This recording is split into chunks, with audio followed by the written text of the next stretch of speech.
Hi, I'm Anna. My life changed drastically 5 years into my marriage with Paul. We were a typical couple. I was a teacher, and he was a manager at an energy company.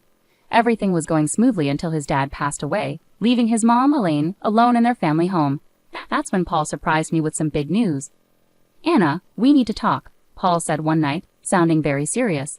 I stopped scrolling on my phone and looked at him. "What's wrong? Is everything okay?" He took a deep breath. "It's about Mom. She's all alone in that big house since Dad died. I think we should move in with her." I felt my stomach sink. Move in with Elaine? She and I don't get along at all. "Paul, are you serious? You know Elaine and I are like oil and water." He leaned against the kitchen counter, looking determined. "I know, but she's my mom and she's having a tough time. Plus, we're wasting money on this rented apartment." I sighed, running my hand through my hair. "But this is our space, our home. Moving in with your mom is a completely different situation." Paul's voice sounded more desperate. "Please, Anna, it's not just about the space. It's about family. Mom needs us." I bit my lip, feeling trapped. "Does your mom need us, or do you need your mom?" He frowned. "That's not fair, Anna. I'm not asking you to live in a bad place. It's a big house, with plenty of room for all of us." I crossed my arms, feeling the tension rise. "And what about our life here? Just give everything up because Elaine says so." Paul's tone became firmer. "It's not like that, and you know it. I'm thinking about what's best for everyone." I shot back, "Everyone or just Elaine?" He threw his hands up in frustration. "Damn it, Anna. Can't you just try to see the bigger picture here?" I glared at him. "I am looking at the bigger picture, Paul. Our life, our independence, not just playing happy families in that gloomy old house of hers." The argument went in circles, but eventually I gave in. For Paul, for the sake of peace. But deep down, I dreaded every bit of it. Moving day came, and it was as uncomfortable as I had imagined. Elaine's house was this big old structure with rooms that echoed and a constant chill in the air. Elaine greeted us with a stiff smile. "Welcome to my home. I expect you to respect my ways." I forced a smile, trying to keep the peace. "Of course, Elaine. We appreciate you letting us stay." But living with Elaine was like living with a hawk. She had a comment for everything. "Don't put the dishes away like that," or "You're overwatering the plants." It was relentless. One night, after a particularly harsh critique of my cooking, I exploded to Paul in our room. "I can't do anything right for your mother. It's like living with a drill sergeant."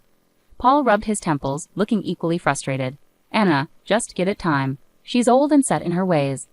I threw my hands up. "Great, so we just tiptoe around her until the end of time." He didn't have an answer, and honestly, neither did I. This house, with its constant surveillance and Elaine's scrutinizing eyes, was suffocating. Life at Elaine's house was becoming more challenging by the day. Just when I thought I could manage, Paul dropped another bombshell. It was a quiet Sunday afternoon, and I was seeking solace in the garden when he approached me. "Anna, we need to talk." I looked up, a knot forming in my stomach. "What is it now, Paul?" He took a deep breath. "I think you should quit your job and stay home. We're spending a lot on a nurse and housekeeper for Mom. It would be more practical." I stood up, feeling anger flare up inside me. "Quit my job? Paul, I love teaching. It's not just about the money." He ran his hand through his hair, sounding tense. "I know, but think about it. It would make things easier here." I shook my head, feeling disbelief. "So I just become a full-time maid and nurse? That's not the life I want." Paul's voice rose. "It's not about what we want, Anna. It's about what's practical. My mom needs us." I glared at him. "No, your mom needs you. I didn't agree to be her caretaker." He shot back. "Well, things change, Anna. We need to adjust." That word felt like a slap. I cherished my job, my independence. This wasn't adjusting. This was sacrificing. "You know what, Paul? Fine, I'll do it, but don't expect me to be happy about it." He sighed, seeming relieved. "Thank you, Anna. It means a lot." But it didn't feel like a victory. It felt like I was losing a part of myself.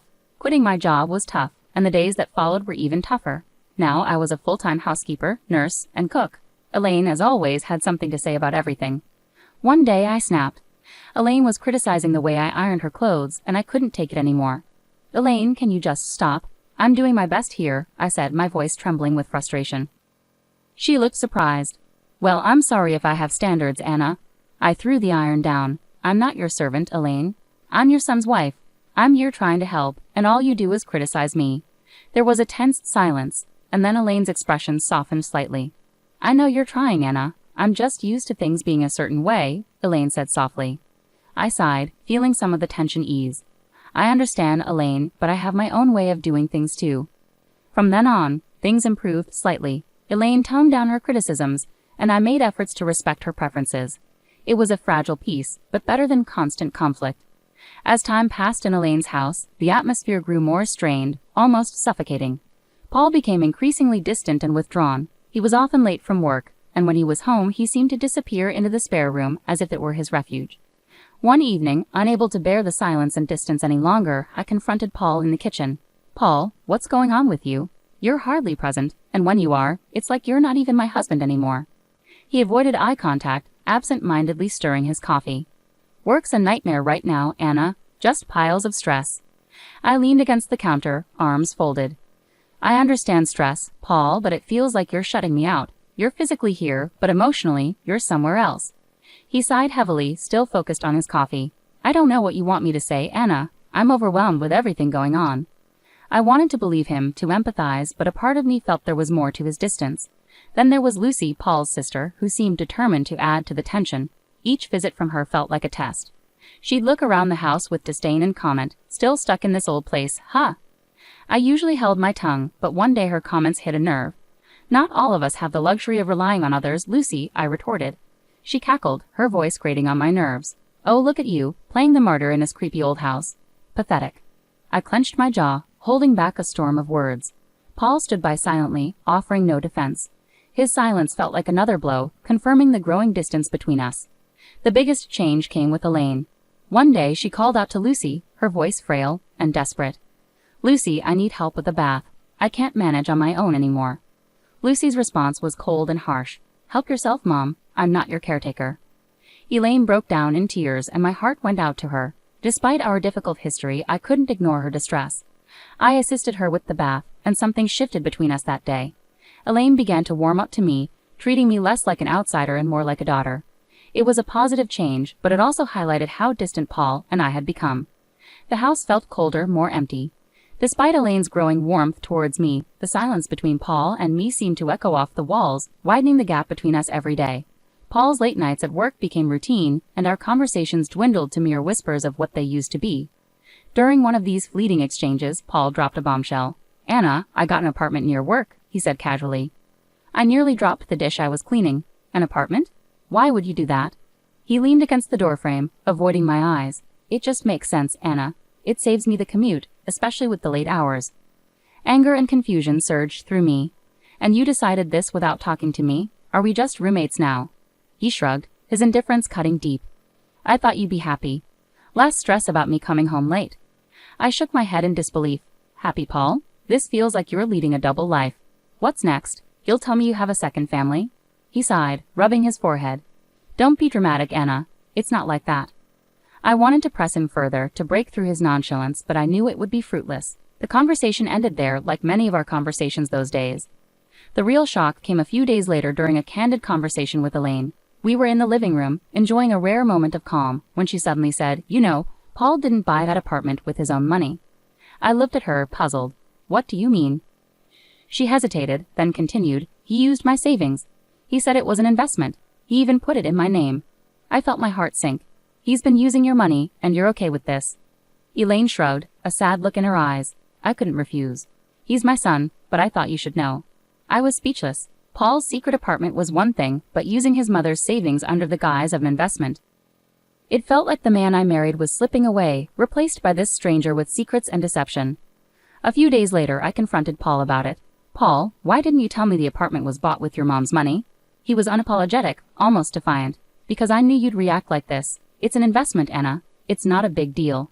I couldn't believe his audacity. "Not a big deal? You're risking your mom's savings and keeping it from me. What else are you hiding?" He turned away, ending the conversation with a dismissive wave. "You wouldn't understand, Anna. It's business." Business. That word felt like a gulf between us, an excuse for everything that was straining our marriage. Living in Elaine's old, gloomy house was wearing on me. The walls, once lively, now echoed with a solemn tone, and every creaking floorboard seemed to hold secrets. One day I reached my limit. "Elaine, have you ever considered renovating the house?" I asked during breakfast. "It could use a bit of updating." Elaine looked up from her tea, surprised. "Renovate? I haven't thought about that in years. It's such a big undertaking." I nodded, feeling a surge of optimism. "I know, but it could really brighten things up. Maybe start with a fresh coat of paint or some new wallpaper." Elaine pondered it for a moment. "Well, I suppose it wouldn't hurt to breathe some new life into this old place. But are you sure you're up for it?" I smiled, excited for the opportunity. "Absolutely. It'll be a positive change." And so it began. I threw myself into the renovation, painting walls, choosing wallpapers, and even attempting to restore some of the old furniture. It was hard work, but it felt rewarding, like I was breathing new life into the house, and in a way, into myself. One day while I was busy with paintbrush in hand, Paul walked in. He looked around, his expression one of shock and disbelief. "What in the world, Anna? What are you doing to Mom's house?" I stood up, wiping sweat from my brow. "I'm renovating, Paul. As I told Elaine, it's time this place got some love and attention." Paul's face reddened. "You had no right to start changing things without consulting me. This is our family home, not some DIY project." My temper flared. "Our home? When was the last time you cared about this place, Paul? I'm trying to improve it." He took a step closer, his voice rising. "You're overstepping, Anna. You always take charge and ignore everyone else's feelings." I stared at him, feeling frustrated. "Take charge? Paul, I'm trying to make this place better. Maybe if you spent more time here, you'd understand."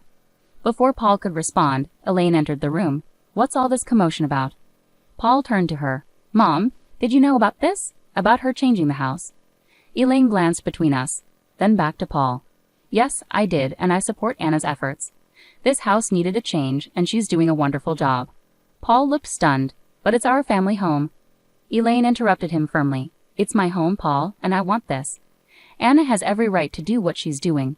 With anger simmering, Paul stormed out, leaving Elaine and me in an uneasy silence. I felt a mix of relief and sorrow. The house was evolving, yet the rift between Paul and me seemed to widen further. Then came the day Elaine suffered a stroke, flipping our world upside down. I witnessed her sudden decline, her words slurred, her body weakening. Panic gripped me as I called for help, my voice trembling with fear. At the hospital, the harsh reality hit. Elaine required constant care. I turned to Paul for support, but he remained distant, his eyes void of the concern a son would typically have. "Anna, I can't handle this. I have enough on my plate," he said, his tone cold. I was stunned. "You can't handle this, Paul? She's your mother." He shrugged, his words cutting deeply. "Yeah, and she's been a burden for years. This is just the final straw." I couldn't contain my disgust. "She's not a burden, Paul. She's family. She needs us." His laugh was bitter. "Us? No. Anna, she needs you. I've got other things to deal with." I was left speechless, my admiration for him crumbling. I took on the responsibility of caring for Elaine. It was heart-wrenching to see the once strong woman confined to a bed, relying on me for everything. As I became her primary caregiver, Paul's visits became less frequent, and his indifference more pronounced. His visits were brief, his interactions with Elaine superficial. Then Lucy arrived. I overheard them in the living room, their conversation dripping with venom. "We should start discussing the will, dividing up the assets," Lucy said, her tone devoid of any empathy. I burst into the room, fury coursing through me. "How can you be so heartless, talking about her will right in front of her? She's still here." Lucy smirked, her words cutting. "Oh, listen to the saintly daughter-in-law. This is our family's business. Stay out of it." Paul chimed in, his voice cynical. "Anna, just drop it. It's practical to plan ahead. There's no point pretending she's going to recover." I was appalled at their callousness. "Practical? She's your mother, Paul. How can you be so cold-hearted?" He shrugged, his response detached. "Life is tough, Anna. You better get used to it." Turning away, my heart heavy with revulsion, I dedicated myself to Elaine's rehabilitation in the following weeks. To my surprise, she began to show signs of improvement. Her fingers twitched, her speech cleared, and she even managed a few steps. It felt like a miracle to me, but to Paul and Lucy, it was an inconvenience, a roadblock in their pursuit of inheritance. The betrayal cut deep, not just as a daughter-in-law, but as a human being. Life settled into a grim routine. Elaine's health was a roller coaster of small victories overshadowed by the fear of the worst. Then it happened, another stroke, more severe. The call from the hospital felt like a blow to the stomach. Elaine didn't make it. The funeral was solemn. I stood by the grave, heart heavy, watching as people paid their respects. That's when Paul arrived, accompanied by a woman I didn't recognize, and two small children holding her hands. "Who's she?" I whispered to myself, staring at the unfamiliar woman. Paul approached, his expression unreadable. "Anna, this is Carol, my wife, and these are our kids." I felt stunned. "Your wife? When did this happen?" He shrugged, his voice cold. "A while ago. It's none of your business, Anna." Speechless, my mind raced. How could he do this, especially during Elaine's illness? Lucy was there too, her usual sneer on her face. "Finally showing your true colors, Anna," she taunted. "A bit late for that." I glared at her, my voice dripping with disdain. "I was here for Elaine when you both abandoned her. Don't you dare judge me." Paul interrupted. Let's just get this over with. We have other matters to discuss. After the funeral, we gathered at Elaine's house for the will reading. Paul and Lucy hovered like vultures, eager for their share. The lawyer began reading the will, and then came the bombshell. Everything, the house, the money, was left to me. Paul's face shifted from smugness to disbelief. What the hell? This can't be right. Lucy was livid. This is outrageous. She was our mother. How could she leave everything to this nobody? I stood there, stunned, unsure how to process it all, relieved, yet hollow. Paul turned to me, his voice accusing. You must have manipulated her, turned her against us. I shook my head, frustration and hurt in my voice. I only cared for her, something you failed to do. The lawyer intervened firmly. Elaine's intentions were clearly stated in her will. Lucy stormed out, threatening, We'll contest this. We won't let her get away with this. As they left, I stood alone in the house that was now legally mine. The walls that had witnessed so much pain, betrayal, and love surrounded me. I looked around, feeling the weight of Elaine's final act of kindness and the sorrow of a fractured family. The house felt different now, as if it echoed Elaine's last wishes and the rift that had torn us apart. I sat there, holding the will, still trying to process everything. Elaine had left everything to me, and Paul and Lucy were furious about it. They stormed in the next day, visibly upset. You really think you can just take everything? Paul exploded as soon as he entered. I looked up, weary but firm. Elaine made her decision, Paul. It was her choice. Lucy was livid, shouting angrily. You manipulated a sick woman. We won't let you get away with this. I stood up, frustrated with their accusations. Manipulated? I cared for her, unlike both of you. She chose to leave it to me. Paul's anger boiled over. So you think you've won? You think you can just snatch it all away from us? I let out a heavy sigh.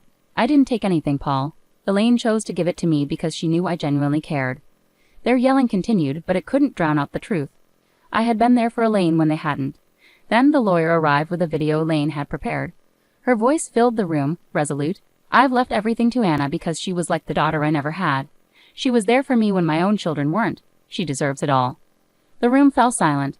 Paul looked stunned, as if hit in the gut, and Lucy began to cry, finally grasping the gravity of their actions. Paul and Lucy left soon after, their threats empty in the face of Elaine's clear wishes. I remained alone in the large house, surrounded by memories of the past and contemplating the future. I made the decision to divorce Paul. It was difficult, but necessary. He and his new family moved to a rental property. Lucy had her own challenges to confront. Her debts and personal troubles were catching up with her. As for me, I stood in my new home, feeling a mix of sadness and excitement. Elaine's will was more than just material possessions. It felt like her way of urging me to be resilient and forge my own path.